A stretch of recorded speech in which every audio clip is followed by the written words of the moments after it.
Top of the morning to you, and it's a pleasure to welcome you to today's edition of AM Today, your Monday morning current affairs shows that keeps you enlightened and as well engaged.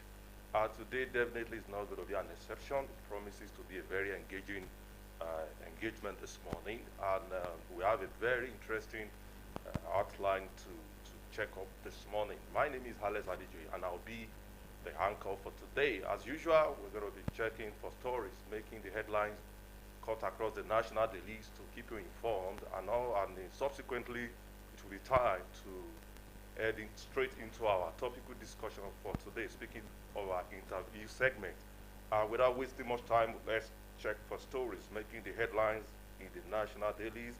And this morning, I'm starting with the Nation newspaper, the leading story that says 130 Niger pupils teacher rescued.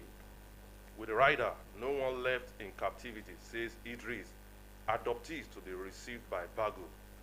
The remaining 130 kidnapped pupils and teachers of St. Mary's Catholic Church Secondary School, Papri in Aguara local government area of Niger State, have regained freedom. They were rescued on halt after a month in captivity. Official figures showed that 280 pupils and teachers were abducted on November 21. Of the number, 50 escaped, while the federal government, through non-kinetic means, secured the release of 100 on December 7. Security sources said that the latest release took place on Sunday in a forest between Kwara and Niger State.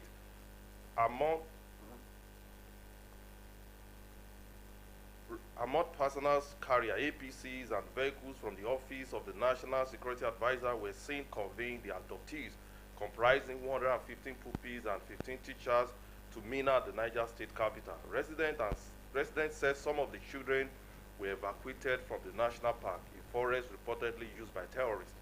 New Buza residents also confirmed that sighting white buses moving towards the Banana area on Sunday. This release came as a surprise Christmas relief to anxious parents and school staff who had begun to lose hope.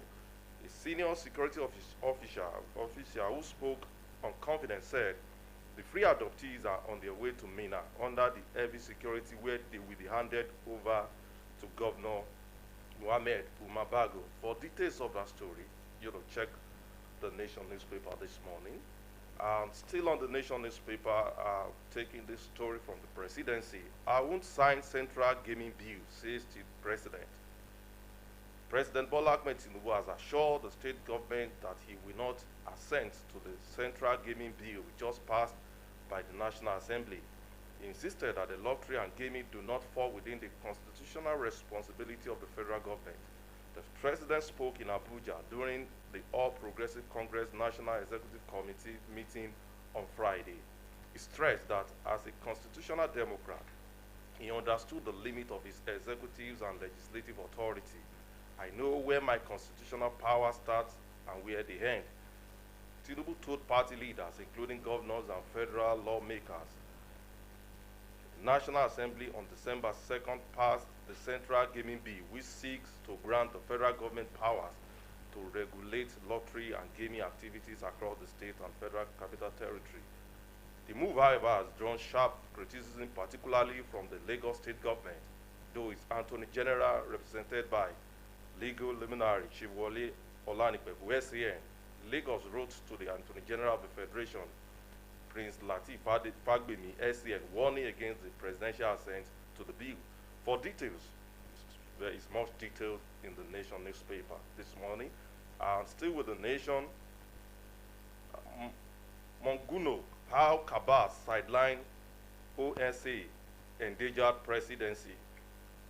The Development Office of the National Security Advisor was sidelined, unfunded, and stripped of institutional authority during the administration of the former president, the late Muhammadu Buhari, former National Security Advisor, Major General Babagana Mogunu. He has said that the development, he noted, had grave implications for national security and safety of the late president. The revelations were contained in the first-hand account by Major General Mugonu in Dr. Shah's Omole book's title, From Soldier to Statesman, The Legacy of Muhammadu Buhari. According to Mugonu's account, a powerful inner caucus within the Buhari presidency, described as Kaaba, and represented chiefly by late former chief of staff Abba Kyari and a few others who, with unfettered access to the presidently, routinely undermined protocol, disrupted command and structures, and weakened the country's security architecture. One of the most troubling episodes detailed in the book involved the presidential air fleet, which constitutionally reports to the NSA. Mogunu recalled that the fleet commander raised concern over fuel supply that was under investigation, warning that the continued engagement posed unacceptable risk. For more details, check the Nation newspaper.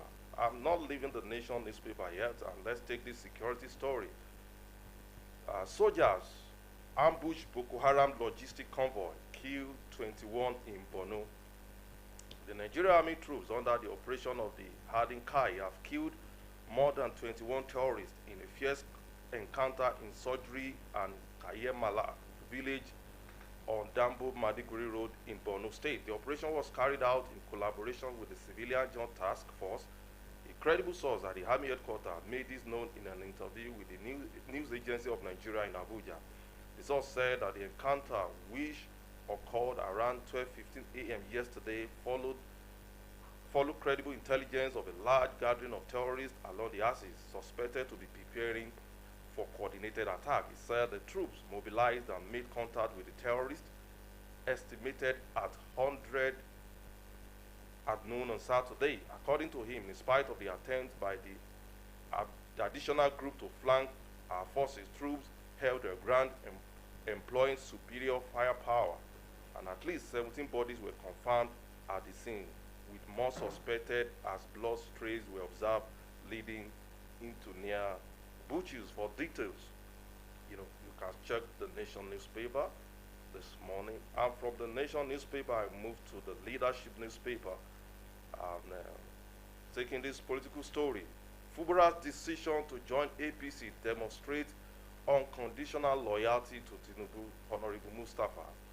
An all-progressive Congress APC federal lawmaker, Honorable Ali Mustafa, has described the decision of Governor Fubara to join the APC as a clear demonstration of his unconditional love, loyalty, and belief in the leadership of the President Bola Tinubu. Mustafa, in a statement on Sunday, stated that the Governor Fubara's move goes beyond political convenience, noting that it reflected a deep conviction in the renewed agenda and the President Tinubu's vision for national unity, economic recovery, and inclusive governance. According to him, aligning with the APC-led federal government underscores Governor Fubara's readiness to place interests of his state and the nation above partisan consideration, while fostering stronger collaboration between the federal government and the state government. By joining the APC, Governor Fubara has sent a strong message of support and confidence in President Tinubu's leadership. This decision is a demonstration of unconditional love for the president and a commitment to working together to deliver good governance and development to the people. Mustafa said. For details on that story, you get it in the Leadership newspaper. Defense Headquarters heightened effort to ensure each free Christmas. The Defense Headquarters has said that the robust and proactive measures have been in place to prevent any attacks during Christmas festivities. A statement by the Director of Defense Media Operations, Major General Michael Onoja, said the Armed Forces of Nigeria, working closely with other security agencies, have intensified operations across identified vulnerable areas. He added that the troops have been deployed to strategic locations and routes with special forces units and air support elements and been placed on high alert to ensure rapid response capability. He stated further that the surveillance efforts, including area monitoring and intelligence gathering, have been highlighting to track the movement and communication patterns of suspected criminal groups. Unit commanders in all areas have been directed to strengthen patrols, establish fortified checkpoints, and maintain close collaboration with community leaders, local vigilante groups, and state security formations. As we approach this festive period, the Armed Forces of Nigeria reaffirm their unwavering commitment to protecting the lives and property of all Nigeria is stated.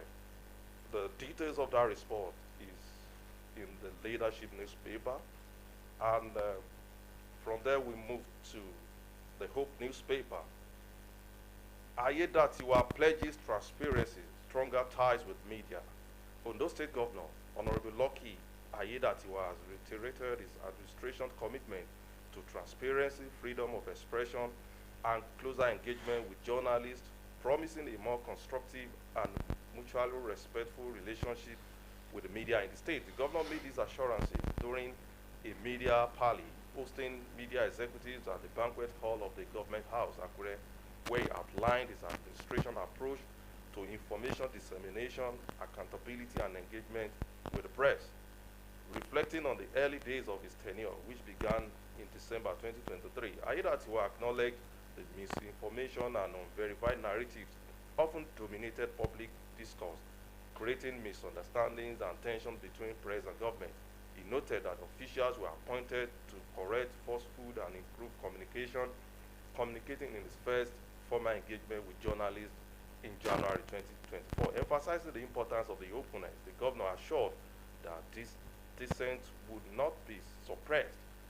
Assured that dissent will not be suppressed, freedom of expression is allowed. People can speak their minds even if they criticize me directly, he said, stressing that such engagement is crucial for accountability and learning. Details is in the Punch newspaper. And staying with the Punch newspaper, Afenifere hails Ayedatiwa over Ondo DC port license revalidation. With the riders, says milestone will boost regional trade, position Ondo as a key maritime hub. The Pan-Yoruba socio-political group Afenifere has applauded Ondo State Governor Honorable Lucky Ayedatiwa following the revalidation of the operating license for the Ondo DC port. The organization, in a statement issued by National Organizing Secretary Abagunkole Omololu, described the development as a landmark achievement, saying it signaled a major leap for regional economic growth and reinforced Ondo State rising status as a strategic maritime and industrial center in Nigeria. Afenifere stated that the revalidation had cleared long-standing administrative hurdles and provided the legal and regulatory clarity necessary for the full implementation of the project. You can check the details in the Hope newspaper.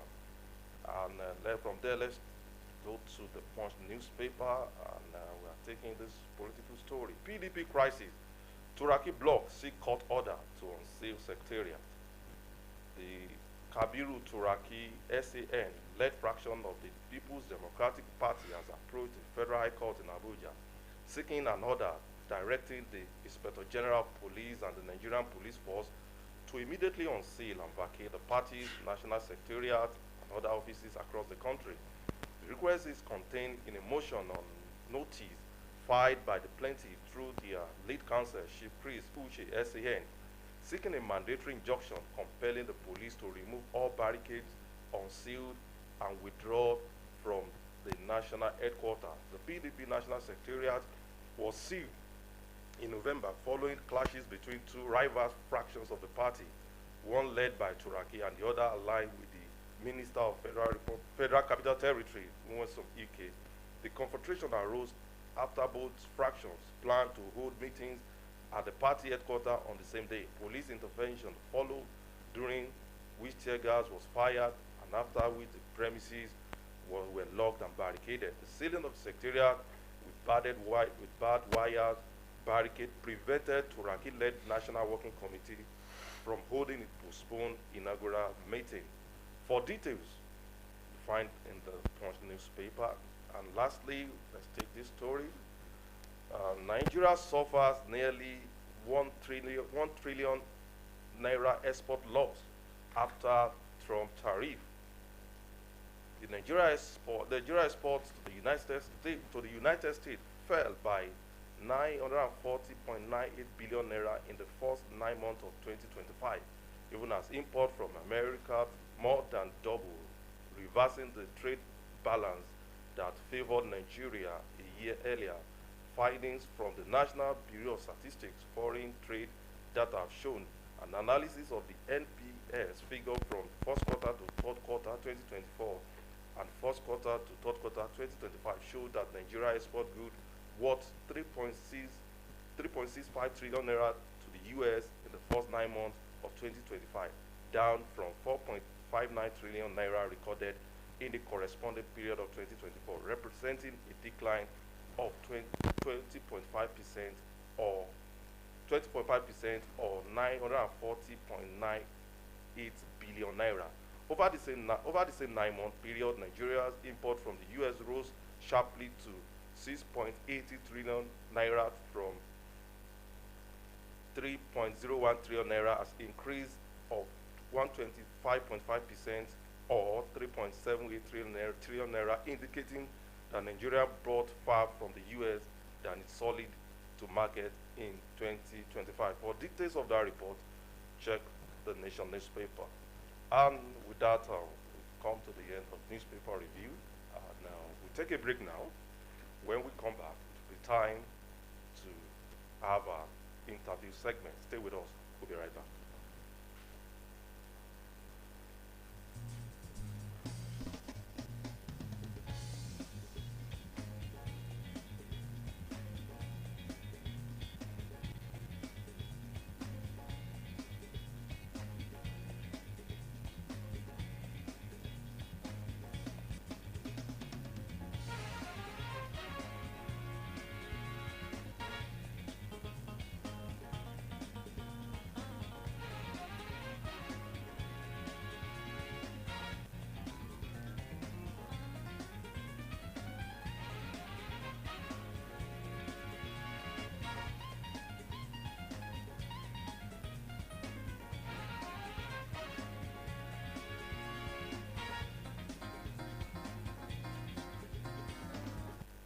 That roared through the halls of colonial power and echoed in the hearts of women across Africa.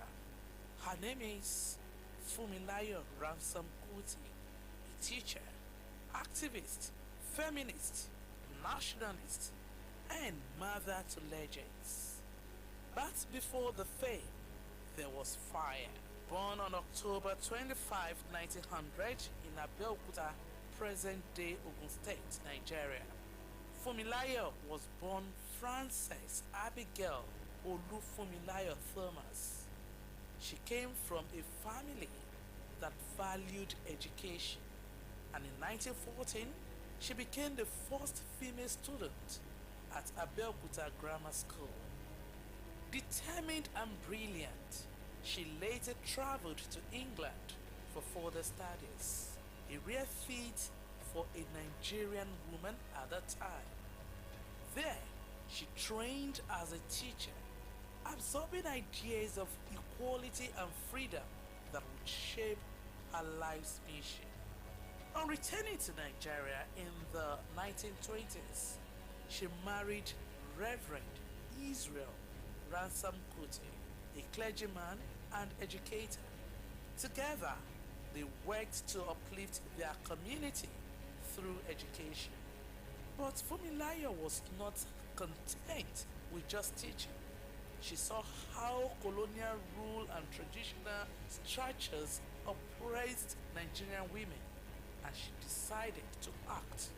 In 1947, she founded the Abeokuta Women's Union, one of Africa's most powerful grassroots women movements. The group fought against unfair taxation and the corrupt practices of the Alake, the traditional ruler of Abeokuta. Thousands of women led by Fumilayo marched in protest. They sang, they chanted, they occupied, and eventually they won. The Alake was forced to abdicate. Fumilayo Ransom Kuti was fearless. She was one of the few Nigerian women to drive a car, to travel widely, and to speak truth to power. Her activism didn't stop in Abeokuta. She was a founding member of the Nigerian Union of Teachers, a member of the National Council of Nigeria and the Cameroons (NCNC). And in 1953, she became the first Nigerian woman to visit the Soviet Union, a move that earned her the label communist sympathizer by British authorities. But she wasn't deterred. In fact, she was emboldened. In her later years, she focused on broader issues: education, voting rights, women participation in politics. She advocated for the inclusion of women in leadership and resisted Nigeria's slide into authoritarianism. She raised 4 children, including Fela Anikulapo Kuti, the legendary Afrobeat pioneer, instilling in them the spirit of resistance and truth. But tragedy would eventually come. In 1977, during a brutal military raid on Fela's compound, known as Kalakuta Republic, Fumilayo was thrown from his second-story window by soldiers. She never recovered from the injuries, and on April 13th, 1978, she passed away. Fumilayo Ransom Kuti was more than a mother, more than a teacher. She was a symbol of courage, of resistance, of dignity. She paved the path so Nigerian women who walk tall, speak freely, and fight for justice. Her legacy lives in every classroom, every protest, every woman who dares to say enough is enough. This was the story of Fumilayo Ransom Kuti, the lioness of listening, a voice that cannot be silenced, a spirit that lives.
It's nice you're still there with us.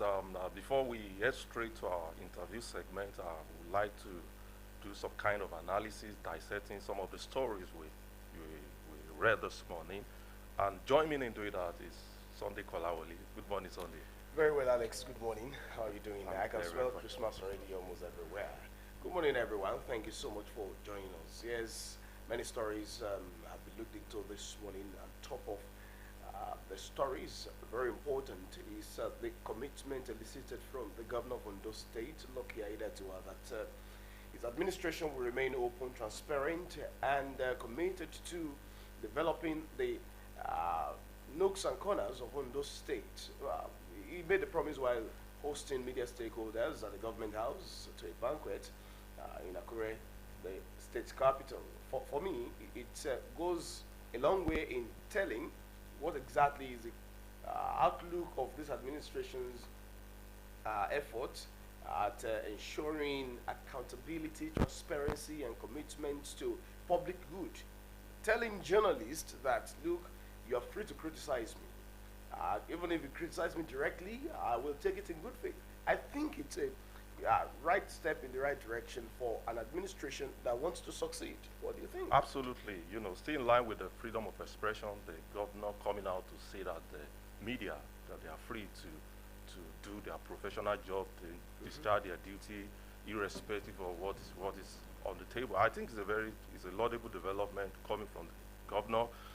One thing is to have what it takes to perform. Another thing is to, sustain the necessary partnership with the media that can help you project some of your achievement and, how to how to showcase your vision to the people, that to let the people indeed know that the governor or the government is indeed working. It's good coming from the governor. It's a laudable one, and also we also need to place it on the doorstep of the media to ensure that in everything they do, they give out adequate information, not information that is, representing falsehood, that can easily be misinterpreted. So it's very, very important that the media, even though that opportunity has been given, they themselves, they are to be very, very diligent and professional in the discharge of their duty. Well, while being professional in the discharge of their duties, it's also important that the governor also let his aides understand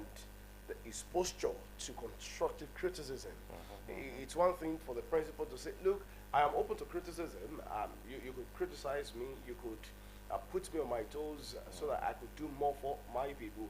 It's another thing for those who are aides and followers of such leader to not be sycophantic in nature and also be intolerant of criticism, even going to the point of trying to defend a leader who says, look, I run an open door policy in my administration. So it's important that we look into such matters so that such commitment will not be a rope of sand in the final analysis.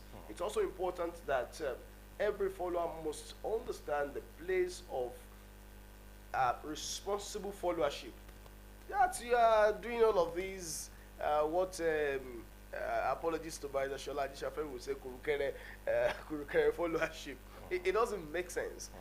If you have seen the posture of your leader to be a posture that really allows for constructive criticism, you do not need to go ahead and be an irresponsible follower by trying to stifle responsible and constructive criticism of programs, policies, and inclinations of government. Even if your leader is not open to constructive criticism, it's your duty to let him understand that, look, sir, I feel that these people are doing their job. Yes, they must put us on our toes. It's not out of enmity or any untoward disposition. Absolutely. So it's important that responsible followership is looked into, even while a leader is saying he's open to constructive criticism. Now, away from that, we must also look at the spirit of the season, the mood of the moment. It's festive season, and it's important and very interesting that the defense authorities are coming out to say, look, we will do everything to ensure that Christmas and New Year celebrations are crime-free to a large extent, putting up many machinations and machinery to ensure that there is no breakdown of law and order. But it's also important to bear in mind the soft targets of terrorists and insurgents, and this time not just in the north. If you look at it, there is now a flow of crime from the core north to the north central. Look at the case of Kwara. Look at the case of Kogi. Look at the cases in some other places of recent. It's also that very important that defense authorities and security agencies must up their ante and see to it that there is a way they do what I call detective security machination. It's important that you must do proactive security and not just reactive security operation. Yeah. Let us up our games so that the criminals will not take the shine of the suffering nation called Nigeria. Yeah, you are right, Sunday. Like you said, we are in the festive period, and though it's coming from the defense headquarters, giving us their word that definitely it's going to be crime-free festive period. But be that as it may, they really need to couple word with action to ensure that indeed we are all safe during this festive period. Like you said, it's high time Nigeria moved beyond this concept of conventional security measures in fighting crimes. In advanced society, so they do more preventive, like you said, leveraging technology to detect crime even before they happen. So for how long are we going to continue to use the conventional approach? Any little thing you deploy troops to go and fight crimes, especially in the vulnerable areas of the country, it's really not welcoming at this point in time, at this point of human civilization. So it's time Nigeria need to leverage technology. Even the artificial intelligence is there for Nigeria to detect crime before they happen, because in this 21st century, if you really want to combat crime, then you must approach the preventive method. Well, I think I remember what retired police commissioner Samuel Adetuyi once said, that this age is not the age of open your boots, waiting you carry. That it's the age of technology-driven policing. There must be a way to really look into that angle. The commissioner of police, the current commissioner of police, Adeboye Lawal, on one of our flagship programs of the state, was saying that, look, he is grateful to the Inspector General of Police, Egbetokun, for providing technology appliances for the police to work. Interesting. But what would they do with those appliances? Very, very important. They must know how to use that proactively, not just preventive operation. What is more, security is not just the job of the police. It's not just the job of the TSS. It's not just the job of the military. It is also the job of every Nigerian. And I think across Nigeria now you'll find police formations placing a ban on the use of knockouts, banga, whatever name that you call all of those things. I think parents also have a lot to do. Caution your children. They should not go shooting all of these things here and there at a time when security seems fragile. So it's important that you caution your wards and children and ensure that we have very lovely celebration at this point in time. The police authorities must also do the needful. You see, I always say something, that enforcement remains a vehicle for compliance. If 1, 2, 3, 4 persons are not picked up for shooting knockouts and bangers or whatever it is called, others will not learn. Others will not even take you serious. They will think business as usual. Because it's not the first time. It's not the first time police authorities are coming out to say we place a ban on knockouts and all of this. But who exactly has been picked for shooting knockouts? In Akure, for instance. Who exactly has been picked for shooting knockouts? In the fragile Nasarawa, in the fragile Katsina, in the fragile Borno? Who has been picked and made scapegoat for such untoward attitude, outlawed attitude? Because for me, if the security agencies say you should not do it, it means it's been outlawed. So it's important that there is a way to really uphold rule of law, law and order in society, so that at least we would not just have a pleasant Yuletide, but also a peaceful society. You're right, Sunday. And I also want to take this dimension that even though we've talked about the fact that our security for now is very fragile, and also our economy is fragile as well. So this festive period, I think the responsibility on individuals to be very, very, strict in terms of spending. That we are celebrating does not mean you have to suspend your financial intelligence. It's high time you put it to use cut your coat according to your size. According Cut to your excess- clothes, I think. Okay, according Because to if your you cut coat. according to your size, Okay. the clothes might not really be enough. Be enough, absolutely. So well, the clothes you could afford, Okay. try and manage it. Absolutely. Don't go borrowing Don't go at this borrowing. time. Also remember that January is coming. Definitely. And what funny you be enough- left with responsibilities and obligations. Of course, funny enough, they will always tell you jokingly that January has 77 days. Wow. Because you've spent everything on dirty December, only, and all of those things. So after your own play, dirty December, Shekari me, and all of those, then January comes, and then, February comes. in fact, God help you, your rent is due in January, and then school fee is due in January, Okay, and many other things due in January. In fact, you could be cooking. Maybe you are cooking beans, and then gas finishes. So it's important that you are financially intelligent. I agree with you totally. Absolutely. All right, we'll take a break now. When we return, it will be time for us to delve into the topic issue of the day. Please just stay with us, everyone.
Welcome back, everyone. Our conversation this morning will be centering on the polity of the Nigerian state.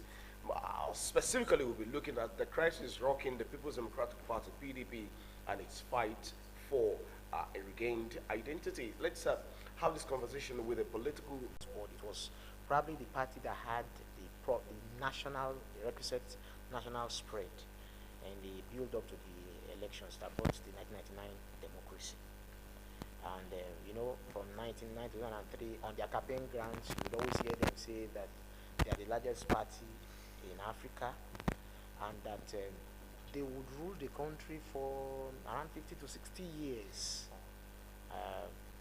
But what has happened to PDP now today is what happens when people get too drunk with power, and because when people get reckless with power, they don't even know where to stop, because it doesn't only reflect in how you you rule the country, it also affects even how you handle your internal affairs.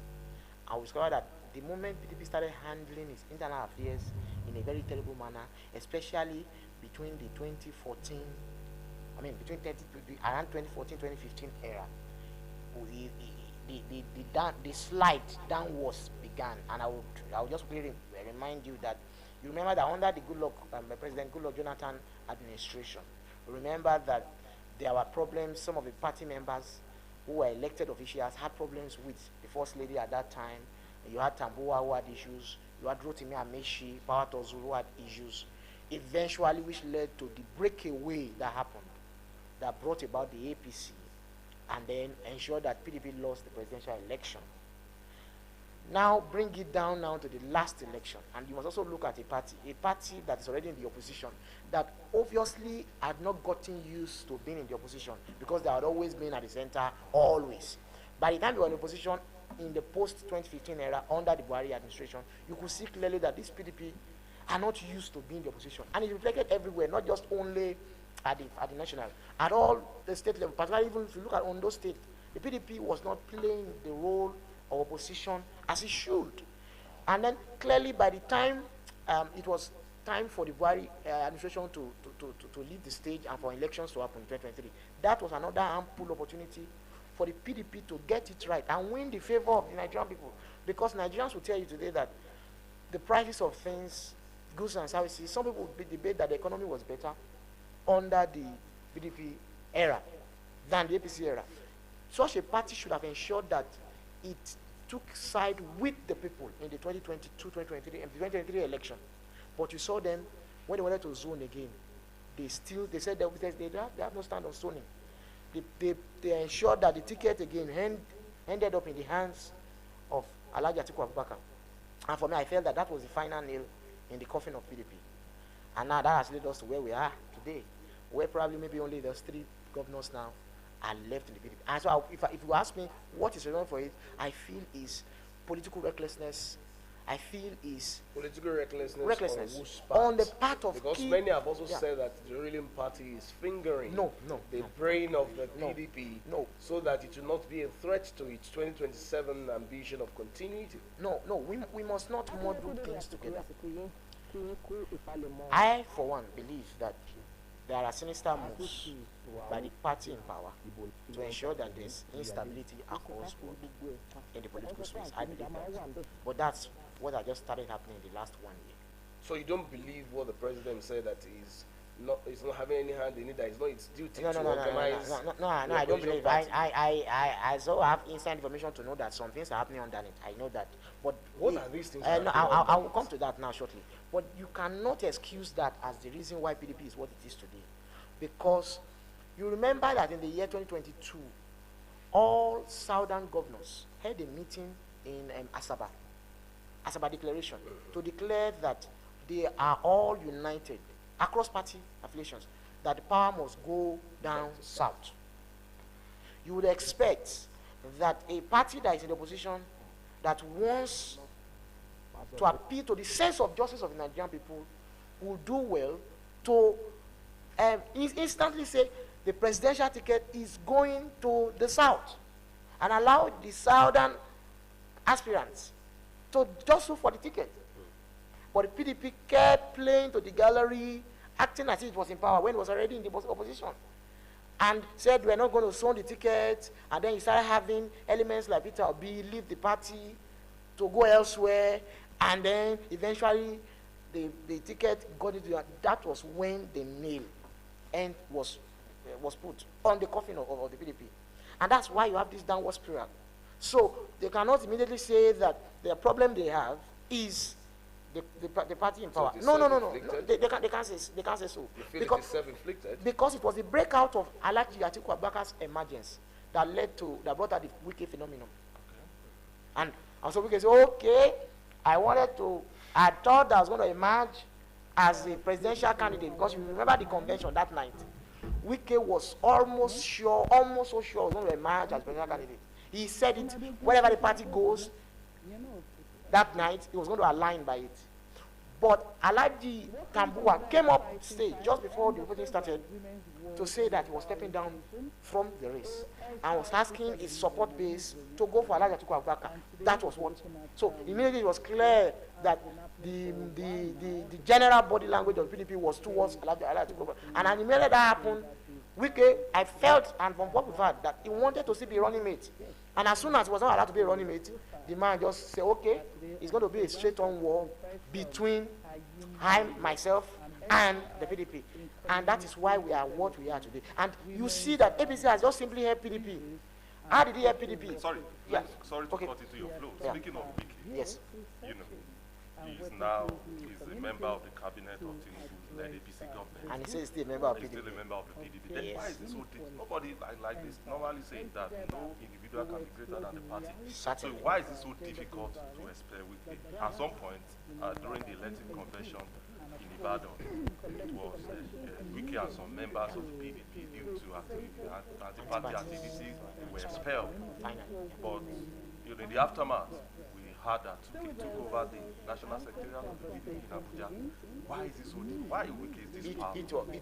It was the expulsion of Wike was already too late. It was the kick of a dinos, the last kick of a dinos. It was because you know that between the period when PDP became opposition, Wike grew into a much more prominent person in the party. Was financing candidates across board from the north to the south. So he had spread his tentacles across the PDP influence network. And so, of course, and he knew why he was doing that, because he was getting himself ready for the 2023 presidential election. And he's also from a state that is one of the power states in terms of money, revenue in the country. And he wanted to capitalize on that. And so the moment he felt that this was his right, and the moment the party did not devolve to a southern, if the party had brought up a southern candidate that was not even Wike would not have had enough excuse to be throwing tantrums. But the moment the party went north, they had armed him with all the ammunition to fight them. And so what the party in power simply did was, okay, my enemy's enemy is my friend. And so they brought Wike in, gave him an appointment. And so the man says, I have to pick what I have. And so he kept using the opportunity to mess up the party. Now that's not even to say that is even a good sign for him, because as it is today, the man, if you ask me, I believe he's cornered already. If you ask me, as far as politics is concerned, yes, or Wike, if you ask me today, He's cornered. As how? because you see, when you destroy an institution like a political party as PDP, that you hope to still want to use later on in the future, what it means is that you are destroying people's chances today because you don't yet need it. After now, when you will need it, some people will also be there also to destroy it with you. That's why we have not even had the last of the PDP crisis. As it stands today, they are out of the 2023 race across board. No candidate wants to run on a PDP because you are not sure that. Okay, you mean 2027? 2027, sorry. Because you are not sure if who's going to sign your nomination form. So that means that you cannot kick out yourself. So as it stands today, PDP has shot itself in foot. But we are even saying after 2027, God's men are alive, there's every likelihood that by the time some people now want to use PDP after the 2027 election, some other people will say, okay, you did not allow us to use it in 2027, we will stand with you. Well, we would like to also know what will be the fate of the PDP, especially in the face of this coalition that's brewing. But that will be after this very short break, everyone. We'll be right back.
wonderful is what you are to me. Eba mi kira fún màmá mi. Oríṣà mi yá o, kò sí láyé. Every mom, a treasure beyond measure. 3 Crowns Milk. Healthy moms, happy families.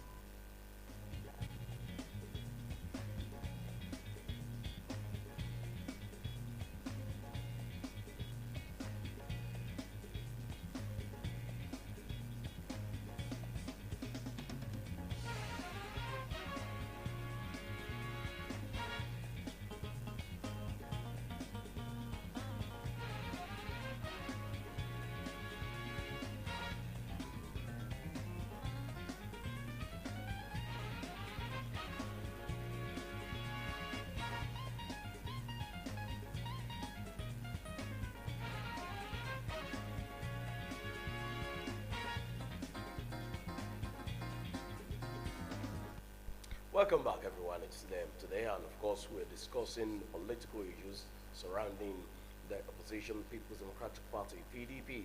And still very much with us is Henry Olonimoyo. Thank you so much, Henry, for still being with us. Thank you. Yes, I was asking what exactly would now be the fate of the PDP in the face of coalition ADC setting. Well, you feel that the PDP does not even have any chance at all in the 2027 election, but there's still a little window, as it were, before it closes.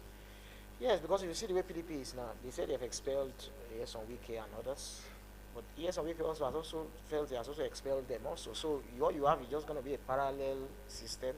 There's a fight for who owns the secretariat, and you know that confrontation of who owns the secretariat was exactly what the government needed to just seal off the place, and it will be that's the status that you have till. So if you know how the political machinery works and how you prepare for elections, you cannot really prepare for elections and attract candidates with that kind of a thing. You know, there are prospective candidates that are looking now, and nobody would say, I want to go to PDP now at this time. To run for what? Who will sign your form? So already, they are already at that point. So, and as far as the 2023 election is concerned, I think they are out. If you look at the outcome of the Anambra election, I mean, Anambra used to be a major stronghold for PDP. PDP had 1,500 votes. That's the end. That's the end. Okay, let's now imagine that PDP succeeded in managing their internal crisis, and it's time to produce a candidate, viable one. Do you foresee Obi return to PDP? And would that be a game changer for the PDP? Now, so the question is, who is going to be the accepted leadership of the PDP? It's going to be the chairman, who's going to be the secretary. Okay, who signs the form? Who signs the forms? Because a secretary must sign the form. And you know, all the while, the national secretary of the PDP had been the person who was in Wike's camp. And Wike had already threatened people, allegedly. They had said, that's it, nobody will sign your form. You are saying Governor Adeleke in Osun go to a court party. You know something is happening. Caleb Mufwang, the former of Plateau State, even you can say people in the middle belt, some of them have this level of distrust even with APC, but the man has moved to APC now. That tells you they know, they have seen the handwriting on the wall that PDP has been knocked out of this contest. But the question and remains, I don't see Peter why APC? Why is it that, you see, the guilt of defection, especially among states CEOs, has always been from their party to the APC.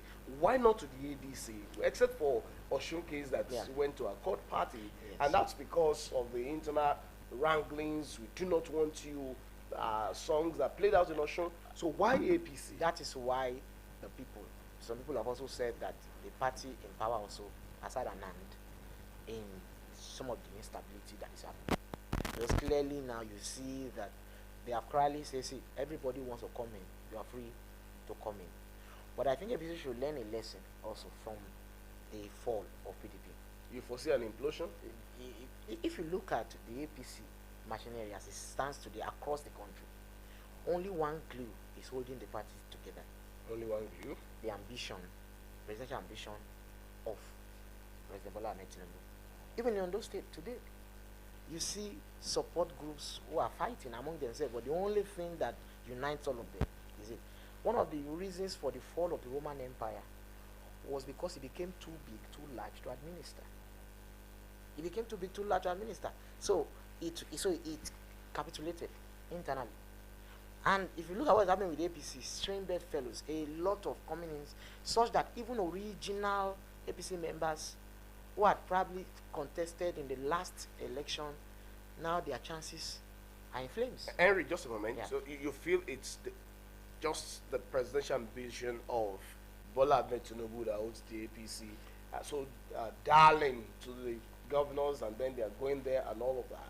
But the APC's apologists would not agree with you.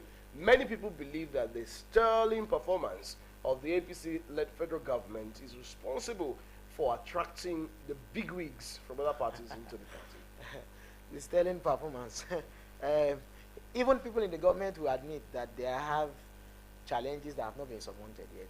So let's not talk about the sterling performance. It's not sterling performance that has led to that. Clearly, even some of the people who are defecting into the APC, you know they don't even like the party. They have been on record saying things that should not have been said about these parties. But they're at a point where now everybody is fighting for their political survival. What they need to do to survive. If you look at the people left in PDP, you see that some of them are second-term governors. I mean, many too. Born Bauchi is a second-term governor. Sheyi Makinde is a second-term governor. But Sheyi Makinde still wants to run for presidency. So maybe that's why he just feels he's still around the PDP. Except for Lawal Dauda, governor of Zamfara State. And I know in a matter of days again, you will hear him or months, he will come out again and tell you where he's going. So clearly, but you see, what is dangerous, even for our country, is a one-party state, one-party system is alarming. And I wish everybody can understand how deleterious it can be for our development. And for me, if there's any, no matter the kudos you give to Mr. President, all the pluses he has, there's one negative that I have, that I feel that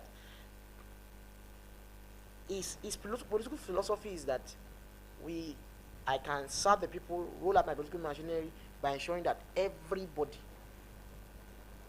bows to my whims and caprices. But for me, it can't bring advancement to our politics. Well, it shouldn't be the one to organize the party of the opposition. No, clearly, before you move into a party, you must already have signals in where you are going to that you should come. And there must have been negotiations on the table that when you are coming in, these are the people you are bringing in, these are the things they will get. And that's why, if you see something, normally, if it's not because of President Tinubu's political ambition, there should be serious fireworks for the APC in their primaries. There should be, because look at Delta State, for instance. Delta State, Omar Agege vied for, who was the former deputy president, vied for governorship. He intends to vie again, but the sitting governor has come into his party. Now, are you going to ask him to sit down, to wait for him? And across, in all of the various states where you have had this defection, you have issues like that. People who are existing members of the APC who now have the sitting governors to contend with. Senate, House of Reps, House of Assembly. It's going to be a house of chaos. So, will it now be that all the people who are coming in, give them return tickets, and everybody keep quiet? So, but that's why I said the only glue holding them together is the ambition of the president. And of course, as it stands today, if you look at the way it happens, the man is in full control of everything. And they can say, you go, you wait, you go, you wait. And that's most likely what's going to happen. And that's why by the time, if eventually they scale through this in, by 2031 it's going to be a big issue for the APC. Okay, now let's go back to the PDP. Yeah. We have two warring factions now. Yeah. The Turaki-led fraction backed by Sheyi Makinde, and as well the Abdul Rahman Mohammed backed by Wike. Now, let's look at the position of INEC. From the constitutional point of view, who do INEC recognize among the two warring fractions? Now, the thing about the leadership of party is very complicated because even the Supreme Court has decided not to meddle into it. We have had about 2 judgments from the Supreme Court, in the case of Labour Party, also in the case of PDP. And the court has simply said that what happens within a political party is purely their internal affairs. that even somebody is not a part of the party cannot even must not be an some interloper into it. If you look at also the judgment of the 2023 Presidential Electoral Tribunal, the judges said that, see, the matters of a political party is strictly their internal affair issue. And so what it means is that it becomes very dangerous. It becomes dicey. It means that in this state where INEC does not even know who and who to work with, by the time a judgment finally comes, it can tilt anywhere. And wherever it tilts to, it does not necessarily mean that they are supposed to be the justified leadership. And that's why I say the best way to always sort out political issues is to sit down on a round table like this and discuss and negotiate. Is that possible? Clearly, there are factors who do not want that to happen. I mean, is there a big deal for Wike to sit down and I mean, they were friends before, and they are still friends. I don't believe all these things that people are fighting. I don't believe these things. They meet themselves in airports. They carry private jets together. They can always sit down around the table and say, okay, what do you want? You take this, I take this. Wike cannot sit around the table because his allegiance is towards. They don't want to. You are getting what I'm trying to say. So everybody has agendas they want to push through, and they have people who are handling them. And so because of that, it's already planned that the PDP will continue this way until the election comes. All right, you talked about the danger of a one-party state, a one-party system, as it were. For me, I feel that each time we discuss this, we look at the national politicking, and then we leave the local politics out of the calculation. Isn't it possible that even if we have the president and all the governors in one party, what is the fate of grassroots politicking? What is the fate of the houses of assembly, the local government chairman, and all of that? Isn't it possible that politics will really be grassroots driven, that they can be in any political party of their choice? Now, if you look at, I don't know if it was it last week that the APC had a caucus, national caucus meeting, and the president was quoted to have told governors that, see, you guys must allow local governments to thrive. But I laugh. It's an audio statement, because if you remember that one of the very first things that he did was the Supreme Court was asking his Attorney General to take a case to the Supreme Court, for the Supreme Court to direct all governors to allow local governments to thrive, and that the funds of local government will go directly to them. Everybody, I applauded it. Everybody wanted it. But you see that directive, that initiative has been slaughtered on the altar of politicking. Because the president who wants local government to thrive is the same president who wants all governors, irrespective of whatever their party affiliation is, to come into his fold. So you see a curious case in Rivers State, where the Rivers State local government elections was not recognized, and they were not allowed, they were not given local government funds. But when Abbas, military officer, came there, they gave the money to him. Someone was never even elected. And you have a case of Osun whose local government election funds have been stopped.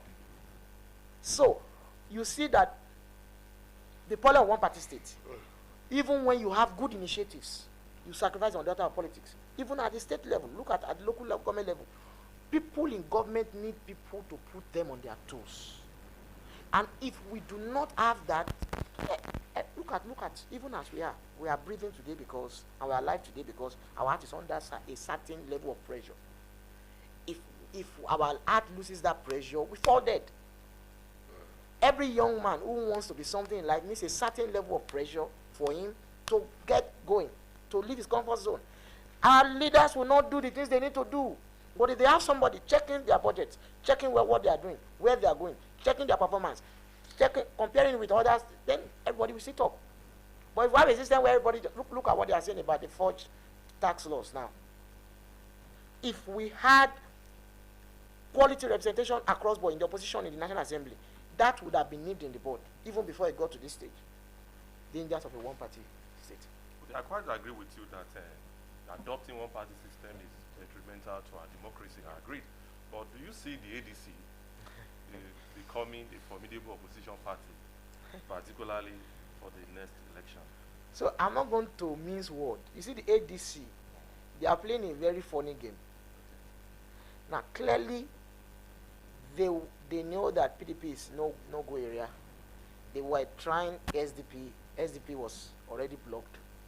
And so they checked and they saw a party whose constitution allowed them to come in and take over the apparatus, leadership apparatus, and then, of course, whose name A puts them at least significantly high on their ballot paper, and they moved into the ADC. But their problem is a party needs momentum, sir, to fly. And they have discovered now that the only thing that they don't have now is the momentum to fly. And it's because there is a personality that they need to join them. I tell you people, last general election was exciting because of Peter Obi's candidacy in the Labour Party. You cannot rule that out. Now, Peter Obi is still neither here nor there whether he wants to go to the ADC. He's partyless. He says it's Labour Party, but we know he's neither here nor there. Okay. But the ADC... How do you know it's neither here nor there? Because not in the Labour Party. We hear the news. And the news is that the Labour Party still has two factions today. There's the one backed by Governor Oti. There's another one that you have even the running mate of Peter Obi in the last election. That's Baba Ahmed. Also in that one. So the question is now, where does Peter Obi stand? And I know today, if he comes out and says, I'm going into the ADC today, the ADC will fly. Because that means that both Atiku and Obi, who are the major opposition figures in the last presidential election, are now in one party. It will fly. But now as it stands today, it will get the momentum it needs. Okay.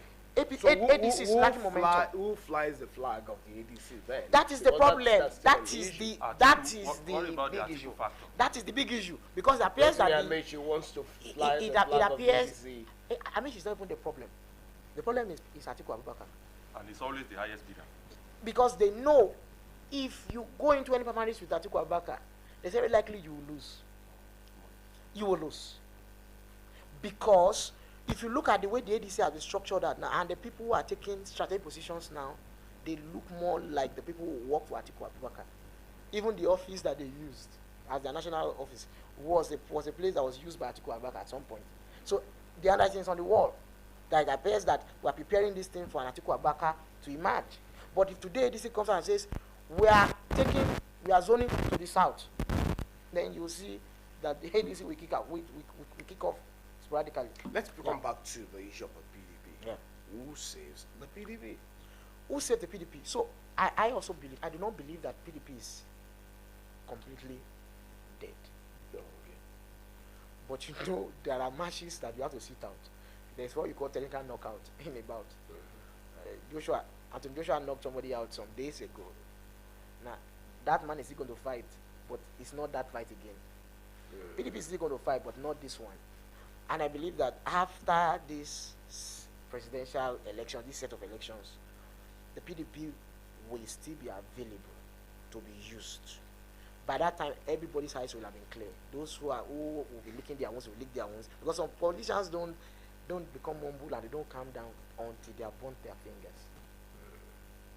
I mean, I can give you a cue. If anything happens and Wike loses his appointment at the federal level, where do you think he will want to go to? Do you think today, if you take a census poll in APC, do you think they like him? They don't. They don't. No, he's not in the APC, according to him. That means he does not have an APC to stay in permanently. So for him, it's a major way. The president told him that he's welcome at any time he's ready. Yeah, what does that mean? He's welcome, but he knows. He's seeing the faces he's seeing there. You know, it's not because of the president's protection of him. They don't want him there. They don't like him. The way his high-handedness, the way he does things, and the rest. They have issues with him. And if you look at, even when he had a face-off with the military officer, when I hear what some of APC member people in government were saying about him, you know that he clearly knows that he's in a place where they don't love him, frenemies. And the only place for him to run back to will have been PDP. But now he has also messed up the PDP just because he wants to be a friend of the APC. So I feel that after this set of elections, the people who need to sit down to talk will sit down to talk, and so that PDP can be useful again. Okay, let's imagine this permutation. Yeah. Permit me. Yeah. ADC, PDP merger. Or let's say probably the Mohammed led fraction the Bashi governor. merging with the ADC. What does that mean for APC? You know, when you want to do a merger, you need two significant things. There's nothing significant in the PDP for a merger, as if you look at what is on ground. If you want to talk of a merger now, you talk of an ADC and Labour Party. If you want to talk of a merger, It's better. Okay. Is that feasible? it's not feasible. But like I'm saying, if people in Labour who are still looking with Labour, if they move in, if Governor Oti, we don't even know where it's going to, you know, and Peter Obi, if they say they are moving into the ADC, then you already have your position set for the election. All right, before we close up in this conversation, let's also look at something very critical. And I like to bring us back to the issue of grassroots politics. How do we promote grassroots politics independent of, permit me to say, the shenanigans that happen at the upper levels? Now, if I get your question correct, you're trying to say how do we talk of the development, At the grassroots, progressive politics, governance and the rest, irrespective of. The truth is, the way our system is set up, our local development will be greatly impacted by whatever happens at the national down to the state. It will. We cannot run from it. And so, whatever happens at the federal will always dovetail down to the local levels.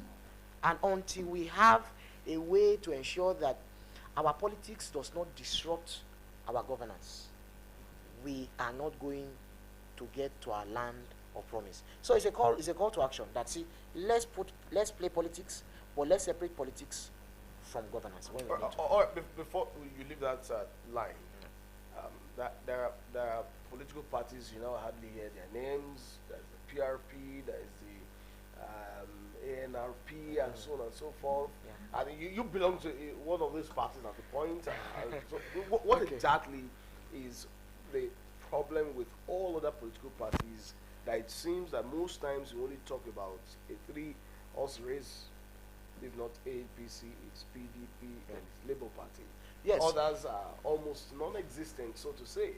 Yes, so if you see it, I know that in the build-up to at the aftermath of 2019 elections, the political parties were deregistered by I think was it Mahmoud Yakubu-led INEC at that time, and that cut the number of parties to like 18 or 19, and I think that is still what we are on as it stands today. Man, we must not. There are also other parties that are winning elections that we must be aware of. YPP, for instance, is winning elections in some places.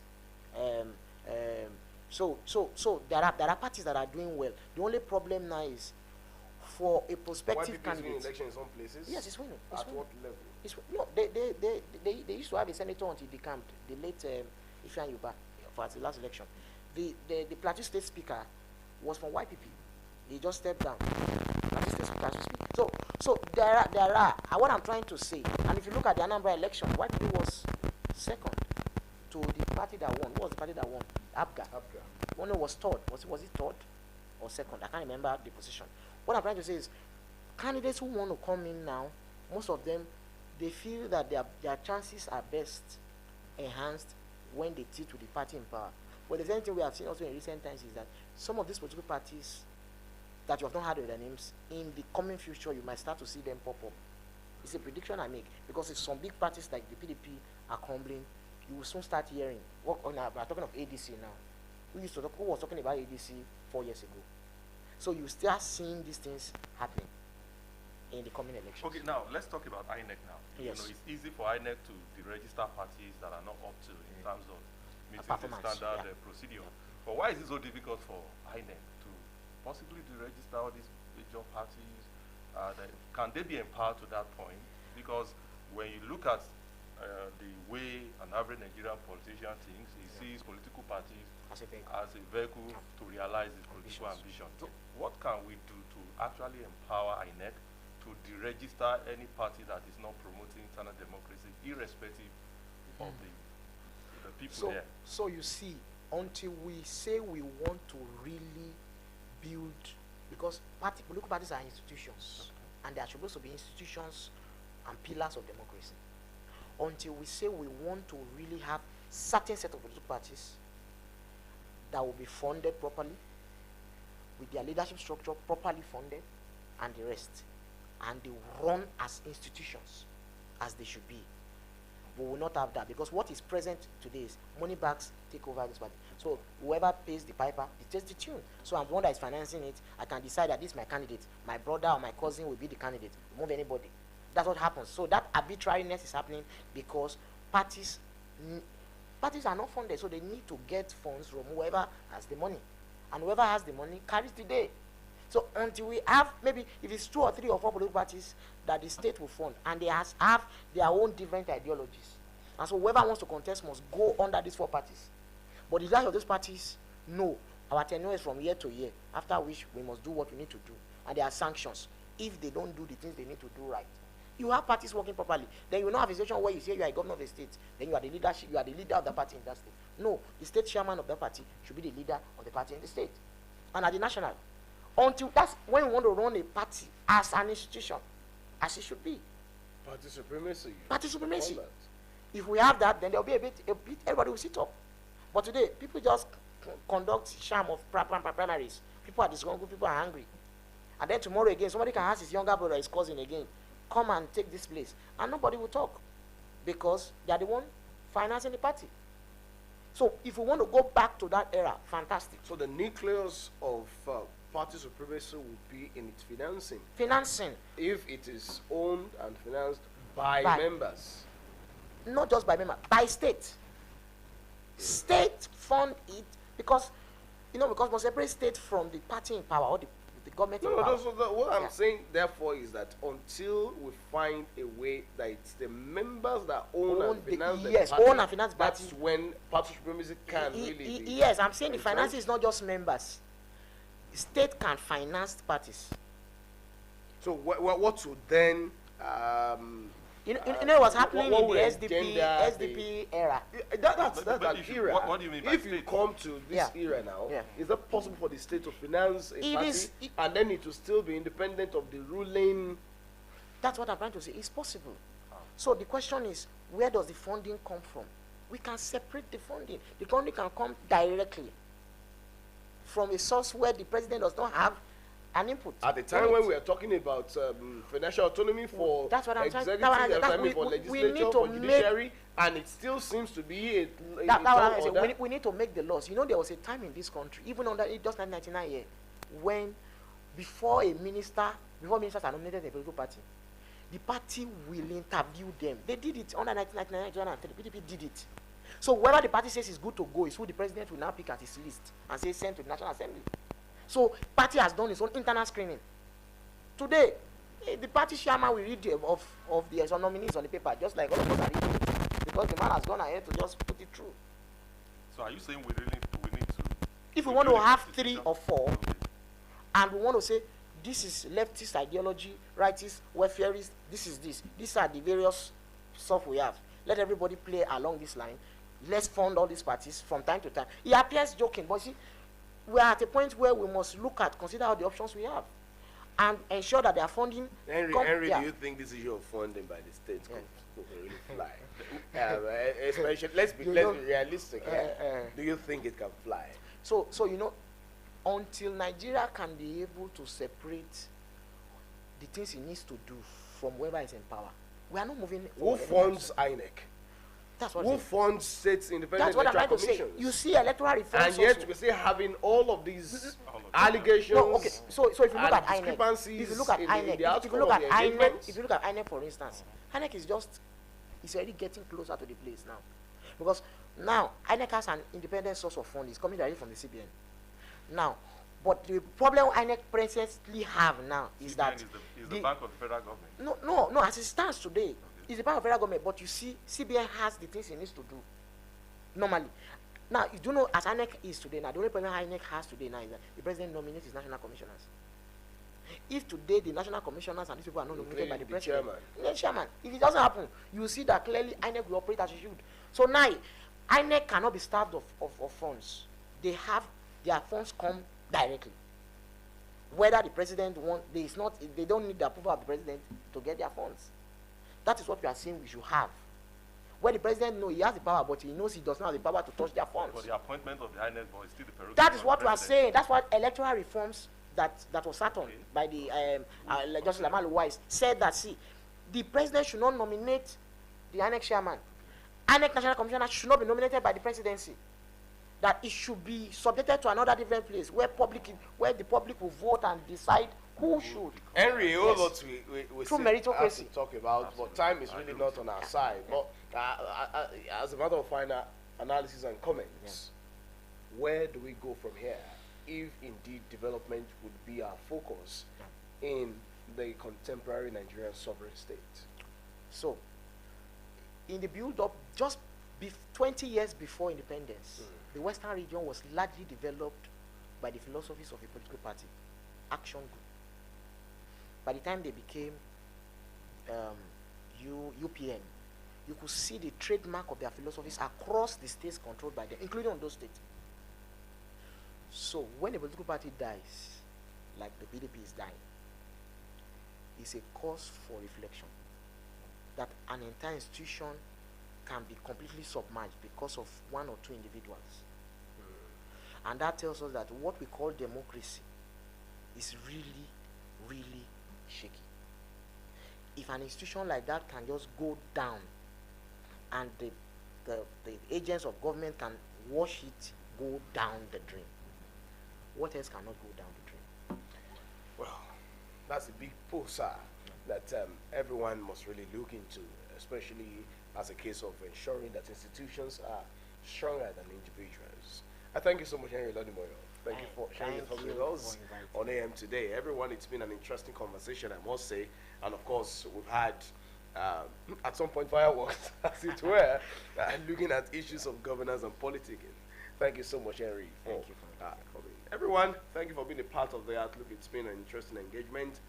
From my colleague, Alex. Thank you, everyone, for joining us. We'll return next week with another exciting edition. Alex Adejo is my name. Goodbye for now. I'm Sunday Kola Ole. Please enjoy the rest of the day. Good morning.